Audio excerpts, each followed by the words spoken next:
Terrence Howard says Diddy tried to smash his cheeks. Diddy asked for Terrence to give him acting lessons, only to get close to him to have sex with him. But when you give up your manhood, I've never seen somebody recover from it. That was all the people that went to the puffy parties. That was all the people that did all those things thinking that there was never going to be a consequence for what they were doing.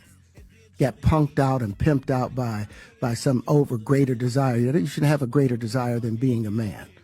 So I believe that's a big problem with a lot of the actors out there because they get fluid. And next thing you know, once you go fluid, it's gone.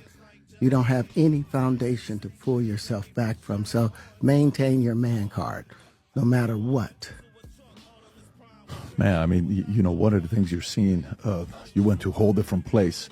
Sorry. No, I get it. So you see some guys struggling with that. You see Bieber struggling with that. You see some of these guys struggling with that. They can't get it out of their head. They can't get it out of their head. The things that they did, no matter how they did it, whether they were drunk or high or whatever, you gave up your man card. You need therapy.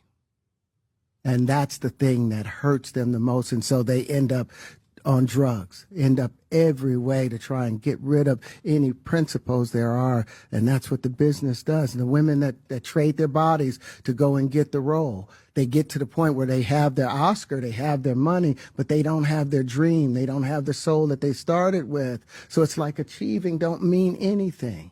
If I get all the Nobel Prizes from doing all of this, but in the process I have to trade out all of my integrity to do it so that they can stay in place, what benefit is that if I lose my integrity? You got to go in as a principal.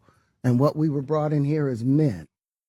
We produce 1,500 sperm per heartbeat for a reason, because the aggression is necessary. You don't trade that in, no matter what. Did you ever have the opportunity where you got invited and you said no to it? Hell yeah. What was the consequences when you said no? Puffy invited me for weeks, asking me to come and teach him how to, wanted me to be his acting coach for a while. Go there and he's sitting around just looking. I'm like, okay, what's the material you want to work on? He's just looking at me. Then next thing you know, okay, hey, will you help me? I want to hear your music. So I come over there and I play the music, and he's sitting there just looking at me, like waiting. Okay. So then my assistant was like, he wants to hang out with you next week. And I was like, for what? He's like, I think he's trying to fuck you. That's what my assistant said. And I was like, oh, okay. Now I get it. So now no more communication. Now you know to be hands off with somebody. A number of producers come in and make the approach, and you threaten to punch them in the mouth, or threaten to knock their head off for talking to you or looking at you like you're a woman.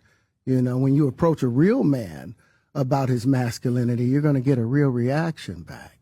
It's a difference when a guy walks in a room and when a man walks into a room. And a man don't take the same things that a guy will accept. So always be the man in the room. And that's always been my whole thing, and have lost businesses because I don't bend over in that way. I don't compromise. I don't play gay roles. I don't kiss a man. I don't do that shit, because the man card means everything.